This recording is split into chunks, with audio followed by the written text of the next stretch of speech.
Before we dive deeper into understanding how to do URL state management in Next.js, let me teach you how you can get different parts of the URL information in Next.js.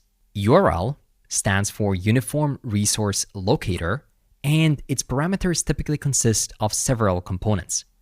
First, we have the scheme. This is a protocol like HTTP or HTTPS. Domain is the domain name or IP address of the server, like jsmastery.pro. Port is optional, like localhost 3000. Then we have a path pointing to a specific resource, like /next15. We have the query parameters, also known as search params in Next.js, which allow you to pass over additional data to the server as part of the request, typically used for filtering and modifying the requested resource. They are appended after the URL with a question mark and separated by ampersands. For example, $param1 is equal to value1 and param2 is equal to value2. Finally, you can have a hash indicating some ID on the page. Now, how can you retrieve this URL information in different ways in Next.js?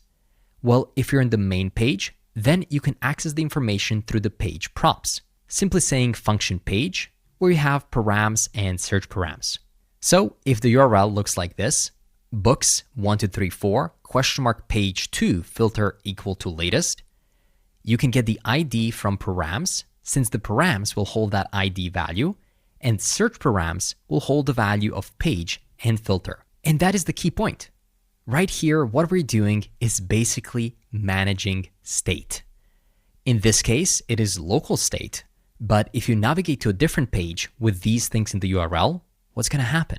You're going to traverse that data over to the second page. So this can be both local and global state management. Finally, you can choose to pass those values to other components or use other options to access them. The best way is to do it through Next.js's hooks, such as use params and use search params, which give you the same thing, allow you to extract those values. For example, you can get access to the type if a URL contains the type.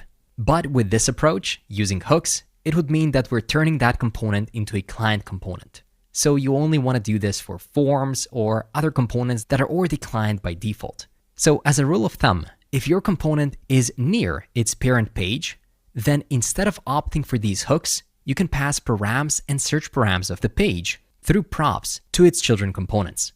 A bit of prop drilling won't hurt. But if your component is far away from the page, then you should use the hooks that I mentioned. And now you know how to access information from the URL. But now, how are we actually going to update that information so that it is even